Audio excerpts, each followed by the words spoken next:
Have you ever felt like you were being watched, even when you knew no one was there? That's what my night shifts at the gas station felt like. A silent stare-off with something unseen, something that lingered just out of sight.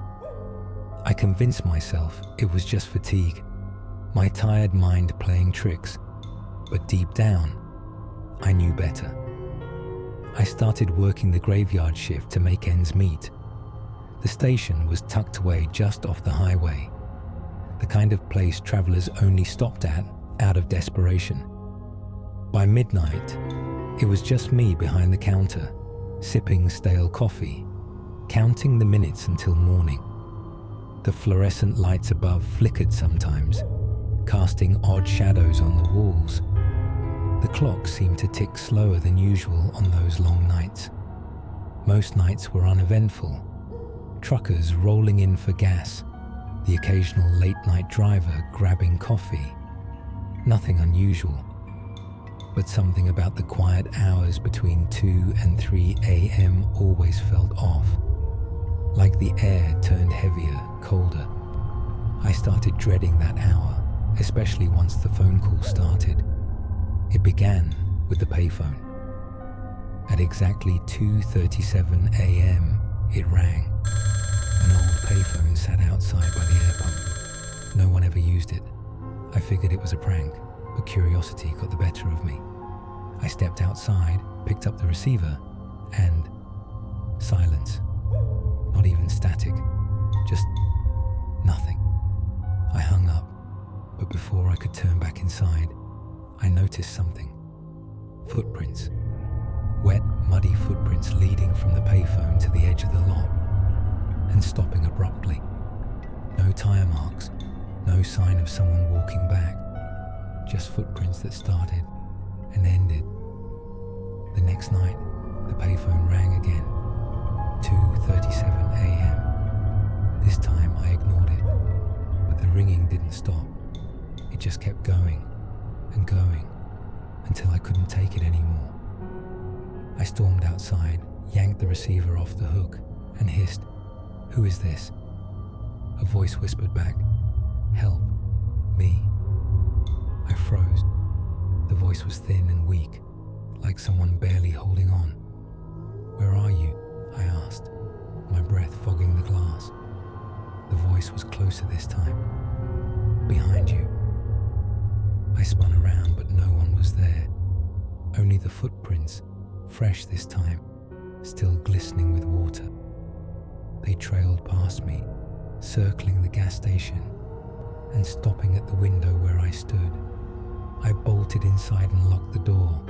I kept pacing, watching that window like a hawk. Occasionally, I swore I saw a shadow shift or something flicker past the glass. I kept telling myself it was nothing, just my mind playing tricks.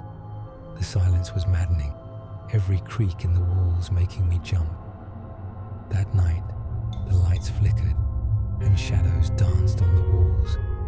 At one point, I swore I saw a face pressed against the window, pale, hollow eyes staring back at me.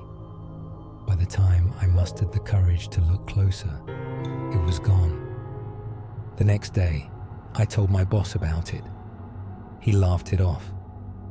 "Just some local creep messing with you," he said. "We had a guy years back who used to hang around here, homeless guy. Kept asking people for rides, for food, just about anything. Poor guy froze to death one winter." He shrugged. "Probably just some kid screwing with you." But that night, the payphone rang again. This time I didn't answer. I stayed behind the counter, heart racing. Then came the knocking, soft taps on the glass, like fingernails drumming against it.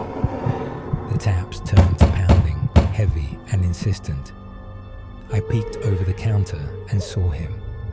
A figure, tall, gaunt, and soaking wet, stood at the window. His face was sunken, skin clinging tightly to his skull. Water dripped from his ragged clothes, pooling at his feet. His hand, bony and claw-like, pressed against the glass, leaving behind streaks of murky water. "Help! Me!" the figure rasped. I grabbed my phone to call the police, but before I could dial, I heard a scraping sound, metal dragging across concrete. The gas pump nozzle had been ripped from its cradle, and the figure was dragging it toward the building. He locked eyes with me, lifeless, empty, then raised the nozzle and began spraying gasoline across the windows, across the doors, everywhere. The wet streaks shone beneath the station lights, reflecting off the pavement like pools of ink. "Stop!" I yelled, banging on the glass. But he didn't stop. He just kept whispering, "Help me." Then he pulled a lighter from his pocket. I didn't think. I just ran.